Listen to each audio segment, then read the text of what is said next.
Mosaic, a daily news program from Link TV, presents a selection of news reports from independent and state-controlled broadcasters from throughout the Middle East.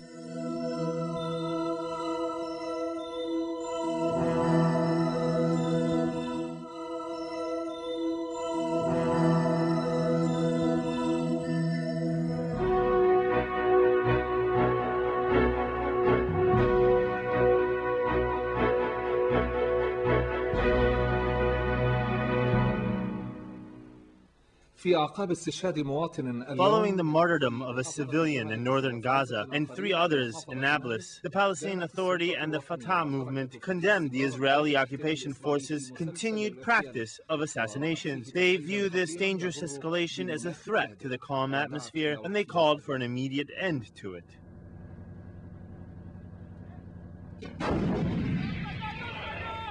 The Israeli occupation forces resumed their military escalation against the Palestinian lands in the Gaza and the West Bank. Civilian Ibrahim Nana, 21 years old, was martyred due to the shelling that reached the Bedouin village north of the Gaza Strip. The shelling also caused severe material damages to civilian properties and their homes. In addition, the Israeli artillery bombarded the northern and eastern Gaza Strip with dozens of shells. Sources from the National Security confirmed that 6 missiles were launched close to its location, as well as the launching of numerous missiles close to the homes of civilians in the north of the towns of Beit Hanun and Beit Lahia, east of the Gaza Strip.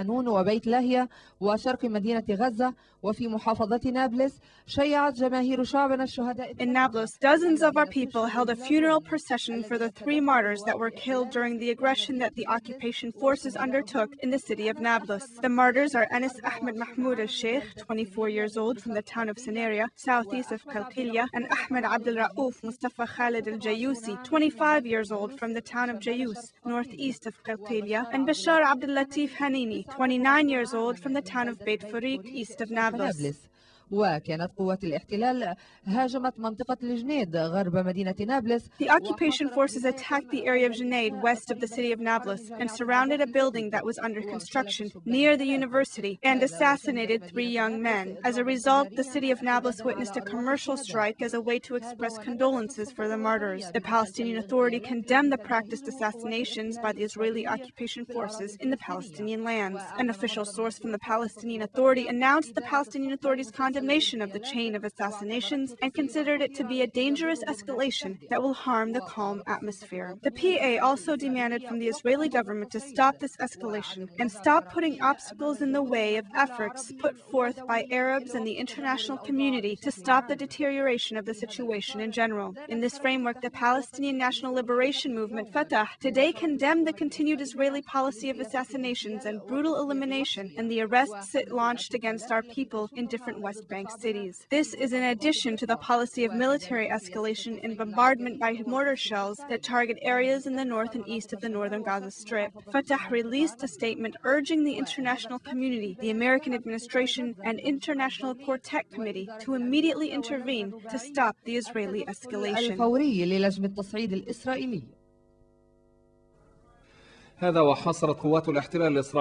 Israeli occupation forces surrounded the mobile home that citizens from the town of Balaeen placed behind the apartheid wall. Our correspondent mentioned that the occupation soldiers warned the citizens who were holding a strike inside the mobile home that they had 5 minutes to leave the site. For more information about this, we have with us over the phone Mr. Abdullah Abu Rahma, the coordinator of the popular committees for fighting settlements and the wall in Balaeen. Mr. Abdullah, what exactly happened?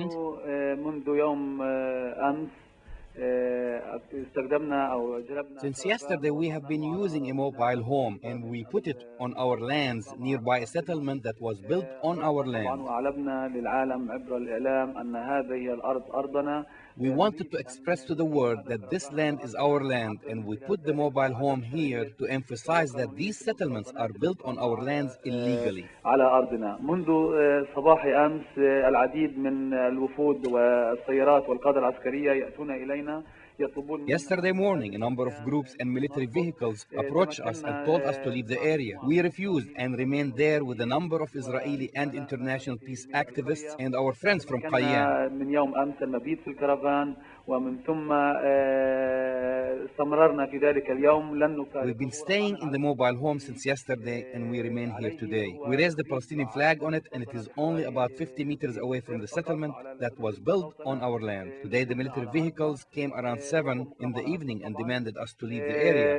في اليوم جاءت السيارات العسكرية حوالي الساعة 7 مساء وطلبوا منا أن نغادر المكان. طبعا نحن ندخل إلى الكرفان مجموعة من المصممين والفلسطينيين والدوليين. Of course, a group of us, including activists from the International Solidarity Movement and Palestinians, went into the mobile home and closed the doors and refused to get out because we are on our land. After that, the soldiers began to damage the mobile home with sledgehammers and wire cutters. They continued to do this for 1 hour unsuccessful, and in the end, they used a huge lift that lifted the mobile home while we were inside of it. الكونتينر ونحن في داخله تعرضنا إلى أذى أثناء ذلك وأيضا بعد ذلك اقتحموه بقوة وبعنف.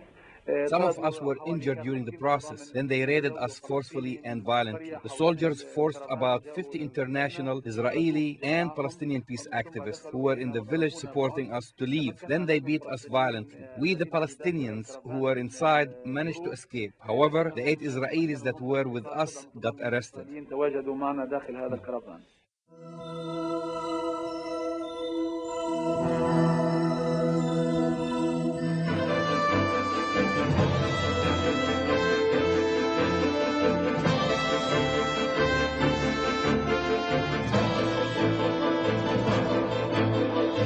Today's top story, growing disagreement between Israeli security officials over the most effective and acceptable options for ending the continuing Palestinian rocket barrage on Israeli targets. Defense Minister Shaul Mofaz has ordered the army to draw up plans for the creation of a security zone in the northern Gaza Strip from which the rockets are being fired. Yesterday, 5 IDF soldiers were lightly wounded when a Qassam rocket hit their army base just south of the city of Ashkelon. IDF sources say the operation would be a sensitive one if innocent Palestinian civilians are not to be hurt. For now, the defense minister has approved airstrikes deep inside of Gaza. However, several government ministers led by Israel Katz, Meir Shitrit, and Gidon Ezra are demanding a tougher Israeli response. They say the IDF must distance the Qassam launchers from Israel by targeting civilian areas in Gaza, following warnings to the public to evacuate their homes. A senior government official close to Prime Minister Ariel Sharon responded by saying, quote, Israel only operates against Palestinian targets that threaten the country. There is no need for indiscriminate firing at civilian targets, which will only cause damage to Israel. The official added that the current situation is totally unacceptable and that the government will operate with all of its force against the rocket launchers, but not against the civilian population in Gaza. In politics, the Likud has taken its first step toward banning people who've been convicted of criminal activity from playing an active role in the party. Today, the Likud Constitutional Committee, headed by newly elected party chairman Benjamin Netanyahu, approved the move, which will be brought before the Likud Central Committee on January 1st. Immediately following his victory in the primaries, Netanyahu vowed to rid the party of what he called criminal and negative elements. If the Central Committee approves the proposal, right-wing activist Moshe Feiglin will be prevented from serving as a Likud candidate for Knesset. However, Feiglin said today that he would not withdraw his candidacy, and he condemned what he called Netanyahu's political lynching. Feiglin said that the illegal activity Netanyahu referred to was when Feiglin and dozens of other protesters blocked roads in protest of the Oslo Accords, an act, Feiglin added, which led to Bibi's election as prime minister.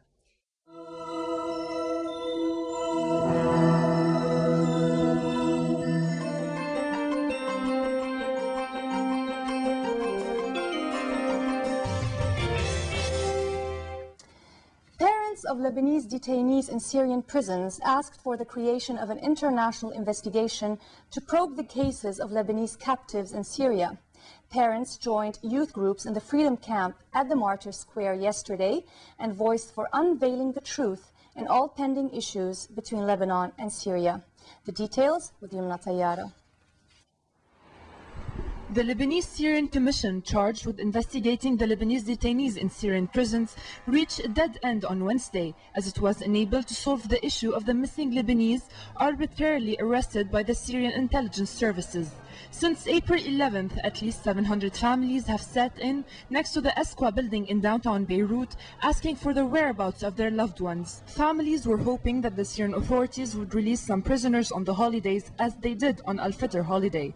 Ghazi Aad, a former prisoner and spokesperson of Solid Group, said that the Syrian authorities were not dealing seriously with the matter. Speaking at a press conference yesterday, Aad reiterated his call that this issue should be handled through an international investigation commission to reveal what happened to the Lebanese abducted by the Syrians between 1976, the year Syrian forces entered Lebanon, and 2005, the year they withdrew. Aad added that the Syrian authorities did not implement the recommendations of the human rights charters of April 2001 and July 2005.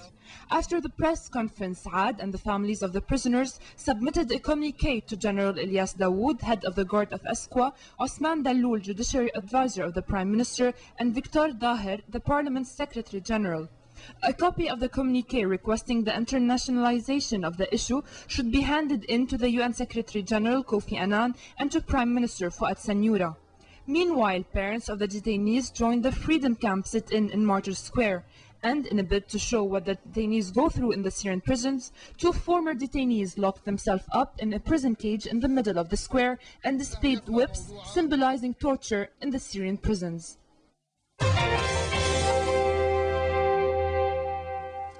3 million Syrians allegedly signed a petition condemning the results of the international investigation into the February 14th assassination of former Premier Rafiq al-Hariri and denouncing American pressures on their country. According to Adnan Al-Qawas, head of the campaign of 1 million signatures, the organizers toured different regions in Syria and collected about 3 million signatures expressing their support to President Bashar al-Assad. A demonstration was set to take place near the American embassy in Damascus this coming Thursday to hand in the petition to the representative of UN Secretary General Kofi Annan. 8 Iraqi soldiers were killed and 17 wounded in an attack launched by unknown militants at a checkpoint in the Azim region, northeast Baghdad. Earlier, U.S. Defense Secretary Donald Rumsfeld announced that the number of U.S. troops in Iraq was to decrease. Meanwhile, Tony Blair's visit to Iraq continued as he pointed out that Britain would as well decrease its troops, seeing the improvement in Iraq. The report with Yumna Tayyara. Donald Rumsfeld, the second top U.S. official to visit Iraq this week in the wake of last week's election, said the decision to reduce U.S. troops was mainly due to Iraqi progress on the political, economic and security fronts. Addressing several hundred soldiers in a military camp east of Fallujah, Rumsfeld said yesterday that the size of U.S. combat forces in Iraq would be reduced by 2 brigades, but troops involved in the training of Iraq's new military would be increased. He added Iraqi governments should continue to evaluate the troop situation in the coming month. Pentagon officials have said the number could be as many as 7,000 combat troops. Rumsfeld said the reduction would take place by spring next year, taking the numbers of soldiers to below the 138,000 that were in Iraq prior to the country's elections last week. But Rumsfeld warned that Iraq would face more challenges, especially with the battle against insurgents. The success we've had has been noted, and at the recommendation of our military commanders, in consultation with our coalition partners and in consultation with the Iraqi government, President Bush has authorized an adjustment in U.S. combat brigades in Iraq from 17 to 50. The size and composition of U.S. forces, of course, will fluctuate as commanders continue to shift their focus to emphasize training and supporting the Iraqi security forces. Meanwhile, British Prime Minister Tony Blair continued his visit to Iraq and said that the situation was entirely different from a year ago, signaling Britain could start scaling down its troop presence in 6 months.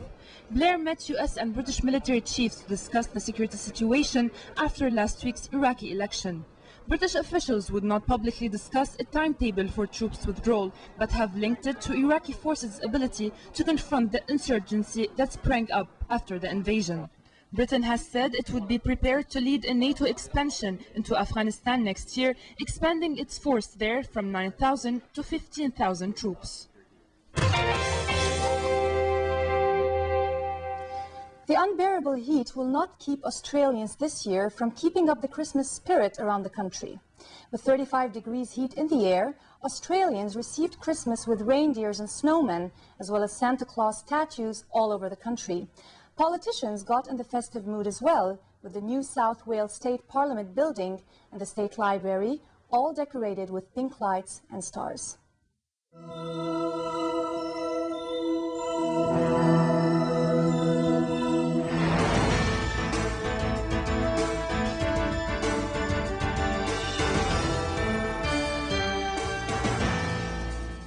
بكم إلى أول ملفاتنا التي نتعرض لها بالرأي والتحليل ونبدأ بالملف العراقي بعد The surprise visit of American and British officials to Iraq raised many questions about whether the United States and Britain are willing to accept the results of the parliamentary elections. Political observers cast doubts on the American project, fearing that the United States intends to change the political outcome that resulted from the elections. أمريكية تهدف إلى تغيير الوجه السياسي الذي أفرزته صناديق الاقتراع. Usually, when American and British political or military officials make surprise visits to Iraq, they carry with them political messages. The official justification used to explain the surprise visit of American Defense Secretary Donald Rumsfeld and the British Prime Minister Tony Blair to Iraq is their desire to congratulate American and British soldiers for Christmas. However, these visits came at a time when political parties are getting ready to form the new Iraqi government after the elections, and only a few days after Vice President Dick Cheney's visit. Some political observers expressed their doubts about these visits, saying that the United States is about to embark on a new project in Iraq and derail the formation of a new Iraqi government, despite the fact that the majority of the parties that won the elections have always confirmed their desire to form a national government that is inclusive to the entire Iraqi population.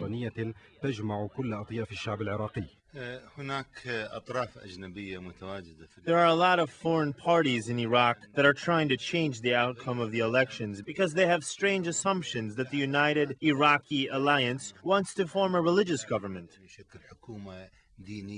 ديك تشيني وفور وصوله إلى العراق أصدر أوامره بإطلاق سراح 30. As soon as Dick Cheney arrived to Iraq, he gave orders to release 30 detainees from the former Iraqi regime, including some that were in charge of chemical programs and used chemical weapons against the Iraqi people. These detainees were transported quickly aboard a private plane to Jordan amidst suspicions and controversy. Cheney met with the American ambassador to Iraq, Zalmay Khalilzada, and Iyad Allawi, and other Iraqis who cast doubts on the transparency of the latest Iraqi elections. Cheney might be concerned that religious parties may control Iraq, which explains why Washington wants to strengthen some secular parties in order to guarantee that the future Iraqi government will not be only in the hands of religious parties before ending its occupation of Iraq and withdrawing its forces.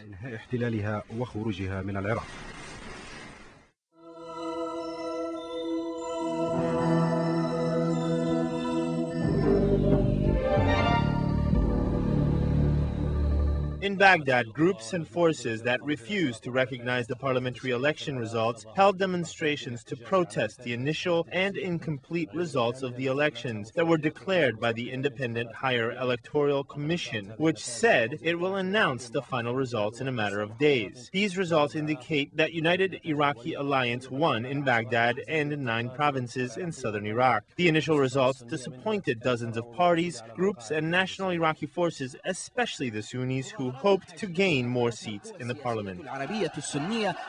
Intense demonstrations were organized by the Arab Sunni political parties protesting the initial results of the elections. The demonstrators demanded a rerun of the elections in a number of Iraqi cities, especially in the capital of Baghdad, describing the elections as a big joke. They said that wide-scale fraud was witnessed, impacting the real outcome of the elections. The Iraqi Accordance List, which represents the main Sunni political forces, called on the international parties to intervene immediately and called on the Iraqi government to carry out security measures and release all prisoners.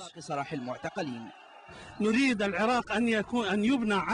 want Iraq to be built upon essential and honest foundations. All these demonstrators want Iraqi unity. The fraud in these elections will divide Iraq, and there will be further sectarian differences. The demonstrators described the role of the Electoral Commission, which is responsible for organizing the elections, as unfair. They made a series of accusations against it, mainly that by ignoring the acts of fraud, the Commission is biased towards some political parties at the expense of others. It did not stop here. The demonstrators demanded that a new commission be formed and sponsored by international organizations in order to replace the current commission.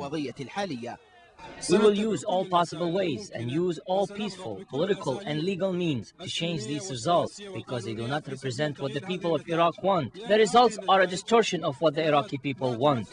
These demonstrations come amidst a series of objections to the election results and one day after a new organization was formed, with the participation of a number of other groups to oppose the elections. The organization threatened to completely boycott the political process. The main demand of this demonstration is to hold a rerun of the parliamentary elections, especially in Baghdad. Awaiting further measures, the Iraqi political landscape remains open to all possibilities. The commercial sector in Lebanon is suffering due to continued security fears. The malls are experiencing a reduction in shoppers due to fear over explosions before the Christmas and the New Year's holidays. This compelled the Beirut Traders Association to call on the Lebanese government to find a quick resolution to the crisis and reduce fees, taxes, and expenses. Carolyn Bayani has the details. الأسواق التجارية في لبنان شبه خالية عشية عيدي الميلاد ورأس السنة. The commercial markets in Lebanon appear empty only days before Christmas and New Year due to the security breakdown in Beirut, where there is an increase in rumors and predictions about the possible explosions at malls and Beirut markets. Because of this, citizens and tourists are avoiding these markets during the holiday season when there should be a revival of commercial activity. في موسم الأعياد الذي من المفترض أن يحرك وينعش القطاع التجاري. The people are afraid. People are not feeling the spirit of the holidays. There is no holiday. We don't have the same holiday feeling like in past years. We're in a holiday season and people are afraid of explosions. When you go to a place, you think, will there be an explosion here or an explosion here? You get scared. There's even no nightlife. The markets are totally slow. Especially now we're at the mall center. People are afraid of the center. There is a drop by 70%. The economic situation is really bad. People are really scared. It's not encouraging. جمعية تجار بيروت. The Beirut Traders Association asked the Lebanese government to take the necessary security measures ahead of Christmas and set a working plan to revive the commercial sector in Beirut and other areas. They rejected any increase in fees and taxes. They believe that the market situation is miserable and the economic stagnation is absolutely unbearable. والجمود الحاصل لا يحتمل ذلك مطلقا. أول شيء بدنا الأمن. ثانيا في المواضيع اللي على الدولة. The first thing we want is security. Secondly, the government must encourage investment and maintain the country's commercial and production sectors. The most important thing is to begin with administrative reforms, including privatization. Privatization is demanded by the World Bank, by the European organizations, as well as the donor countries that have confidence in Lebanon and want it to grow. We must show them good intentions and trust. عندها ثقة بلبنان وبدها لبنان ينهض. إنما بتنفرجيهم شوية حسن نية ومصداقية. الأزمة تتواصل مع افتقار المواطنين. The crisis continues as citizens lack cash to buy the stockpile of products in the markets at a time when salaries and rents haven't changed in the past 10 years. It appears that the commercial sector will witness an increased stagnation if no solution is found for the commercial traders' problems. Citizens do not have enough money and the fear of explosions prevents them from shopping ahead of the holidays. التفجيرات تمنعهم من التسوق عشية الأعياد. كارولين بعيني، قناة أبو ظبي، بيروت.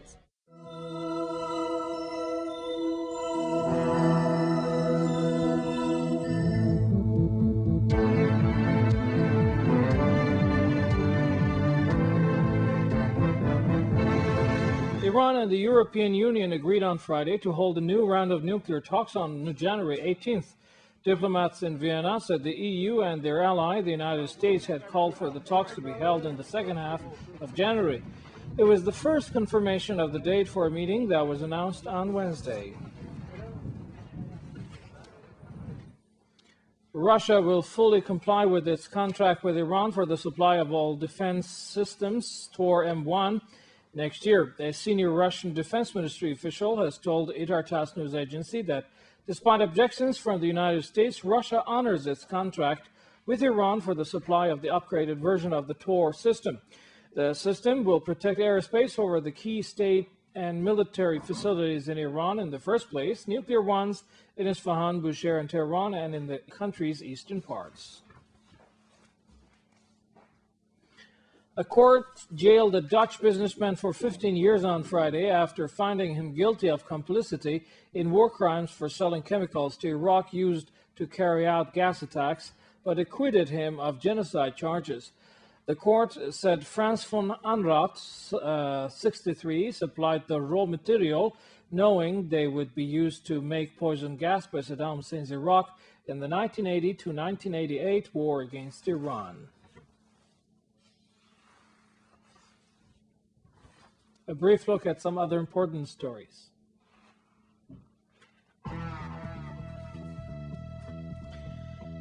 Iran is to open an international airport in Assaduye, south of the country. That is, an American computer service company in Nashville, Tennessee, has expelled 30 Muslim employees simply because they said prayers in office hours. That was relieved in the wake of research conducted by an American job finding institute, which was also disclosed that the staff at U.S. companies are subject to illogical restrictions.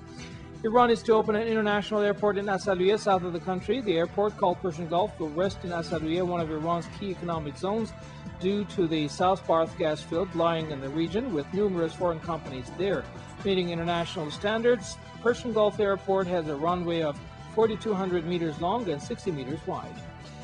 Despite heavy rain in Tehran, 15 Iranian chefs and cooks made the world's biggest vegetable pizza, measuring 18 meters in length and weighing 1,000 kilograms. The cooking team had already registered their name in Guinness Book of World Records when they made the world's largest minced lamb and fish kebabs.